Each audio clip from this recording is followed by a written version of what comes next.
Hey everyone, this is Israel Rodriguez with Global Dance News, and today we have a very sweet interview.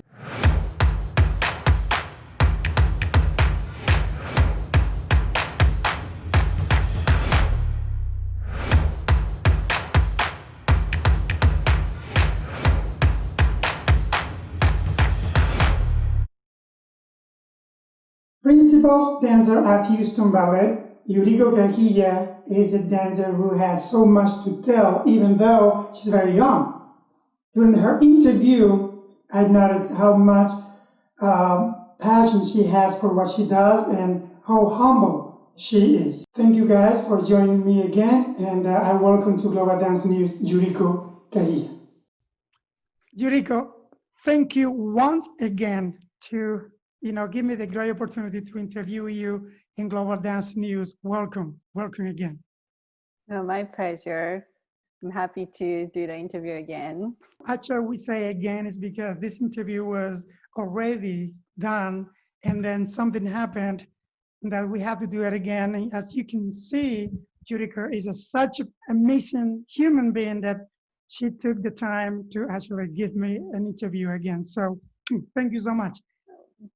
Of course. Yuriko, I want to start this interview by watching this video. The balance, I call it the music box.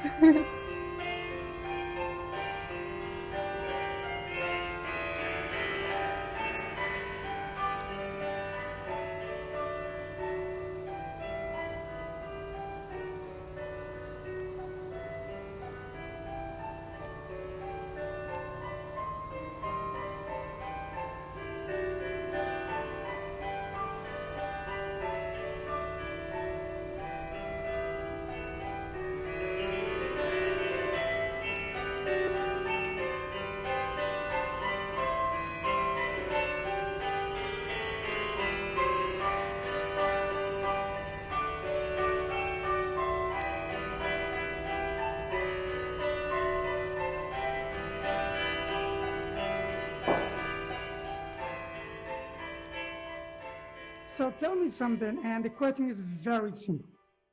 How you can do that?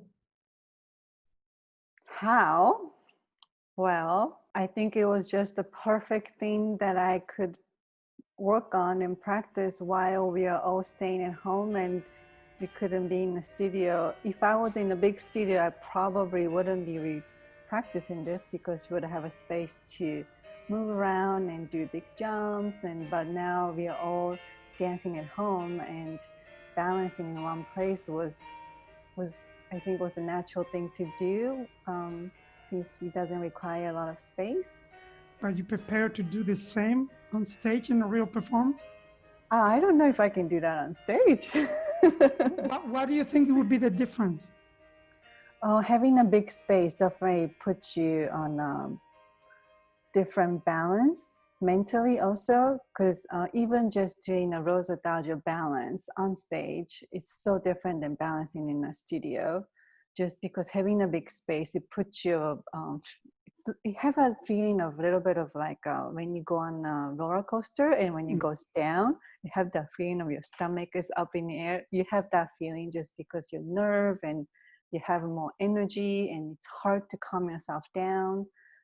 So just balancing on stage itself or dancing on stage itself is quite different than we dance in the studio, right? So let me jump to the next question. You have been a very successful ballerina, but I believe that to get where you are right now, it wasn't too easy. So I want you to talk to me a little bit about how was a little bit your beginning of your career. I definitely think my career as a ballerina was I don't want to say easy or hard, but not as smooth, I don't think. Most people, if you look at my bio, they might think, oh, but you just went up so quickly and all that. But no, nothing was given to me easily, for sure. I had to really work on it. So at age 10, so I'm from Japan, so I'm Japanese, but at age 10, I moved to China to go to Shanghai Dance School. And the Shanghai Dance School was funded by the Chinese government. So it's completely government funded school, ballet school, dance school, I should say, because it has dance and it also has a Chinese folk dance. And all of the students there were handpicked one by one by the teachers from the school, looking at their bodies, just like the Vaganova school is doing, their leg shape, their feet, their flexibility. They even look at their parents to see what the genetic will be like, what they think will look like when they get older. I'm not sure, but they are literally looking at their body and examine them to see or to think if they have the most possibility to become a ballet dancer for girl and boys. And I was definitely not the one that was picked. I just happened to be there, and my parents paid for the tuition and went to the school. So I was already behind from just joining the school, was already not in the same level as the students. And I was always called I always prefer refer myself to the ugly duckling. That's the story that Really? becomes the swan. So when I was at school, I was definitely the ugly duckling in a school that never fit in, that never looked right, and never have the teacher would say I was probably the worst one in the school, the worst one in the class, not the pretty one in the class. So I was always the ugly duckling, but I never thought twice I never felt down about it. I guess I was very pure and motivated, and I just thought maybe if I practice more, I can become better. So I was definitely what you call the bunhead. When I was in a school, I always locked myself in the studio, but I enjoyed it. I loved working on something and get the result and feel the result when I danced. So that was when I was in the school. One thing I learned from you is that when you started ballet, you didn't like ballet. No, I mean, I didn't hate it, but I didn't like it. When I first started ballet in Japan was 8, and I remember my first class was just holding onto the bar, crying because I didn't know what to do, and everyone else was doing something, and it was just so foreign to me that I didn't like it very much. So I was just crying the whole class. So then there is so many things that happen in your career, positive, right? You have won ballet competitions. He has been awarded in so many ways. You started as a quarter ballet, and correct me if I'm wrong. You started with a quarter ballet, then soloist, then first soloist, and then principal dancer. You came from Nagoya all the way to American Ballet Theater, or now you're in Houston Ballet. Nowadays, sometimes some ballet dancers become principal too young. The fact that you went one step at a time, do you think that helped you to grow as a dancer right now? Yes, it worked out for me for sure. I mean, everyone has a different path, so I'm only speaking obviously for myself, but I couldn't become the principal right away when I joined the company. Maybe I thought I did, but no, I was definitely not ready mentally, but physically, I wasn't strong enough. I I think of myself as a how you call it, late bloomers. I was not someone who was just ready when I joined the company. I learned things and I developed as a dancer much slower than the others. I think maybe just because my body shape, or it just that's how it has been happening. And so, but by going through the quarter ballet to the soloist to the principal, definitely make you appreciate every single role that you have done. Maybe if you become a principal right away, that's great. You know, you're getting experience right away, but you wouldn't know what the quarter ballet dancers would feel it's a huge part of a performance. Yes, becoming to dance the lead role on center, but you cannot perform a full-length ballet without the support from the group dancers around you. And having going through the group dance to the soloists, I know how they feel, and I know how I felt when I was in the quarter ballet, and what it's every single role is important, just as important as when you dance on center of the stage. So it was a big gain for me, I think. Tell me something most people don't know about you. I know I asked you that question before, but like what? Like something that I don't know, something that I like to eat hamburgers. Okay. Yes. Okay. So, as a ballerina, a lot of people ask a lot of ballerinas, so do you not eat because you have to watch your weight, and do you not eat any sweets? Well, my favorite thing in the whole world is probably ice cream. I love ice cream, so maybe that's something people may get surprised. So I have ice cream every day. In fact, today I was being very bad. I had ice cream for breakfast. That's what you eat. No. I had my cereal and I had my eggs and all of my normal breakfast. But on top of that, I thought I really want ice cream, so I added ice cream to my breakfast today.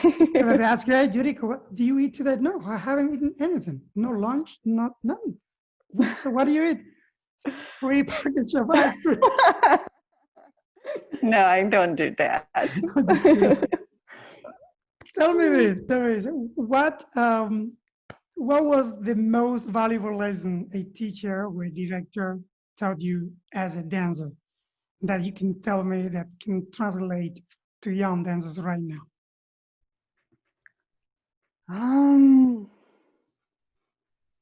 There's so many lessons that you learn as a person, as a dancer. But for young students, for sure what I would say would be, especially now with so many competitions, you're always being compared to, and in class, you are, as a ballet dancer, you're always in front of the mirror, and the teachers will often or more likely to say what you're doing wrong. They're not trying to be negative, but they're trying to make you better or fix the problem. So they're always trying to maybe say you call it negative because they're trying to fix. But you have to remember that every single person is special. There is no another person like you in this world. You are the only one in this world that exists. And that is already so special, the fact that you are the only one in this world. And please remember that everyone has the positive and the negative. That's just a nature of who we are, and it's nature of a human being to compare with other people.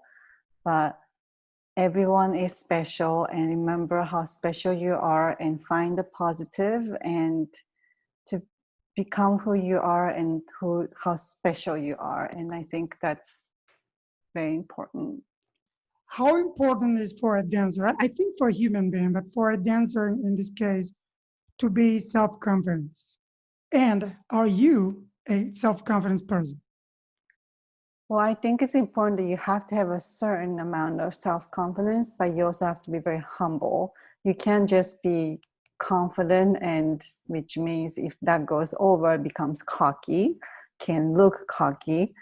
So we definitely don't want that. You have to, even when you, let's say, just on a print, yes, a principal dancer with a certain company is on the top level, and there's no higher than a principal in a ballet company. But just because you became a principal, does that mean you're the best dancer in the world or the best dancer in the company? No, because you can always become better. So you have to have a certain confidence, yes, because otherwise how you perform on stage, we always perform in front of many people watching. So you have to have a self-confidence on stage and a pride of what you do, what you have worked on, and put that on stage. But at the same time, you have to lower yourself, meaning like you have to be humble and always put yourself in a place that you have always something to learn. You are the teacher, and the students at the same time. There's always something you can learn. That's amazing. Yuriko, I cannot tell you enough how much I appreciate that you're taking this time to talk to me again. I wish to meet you in person one day.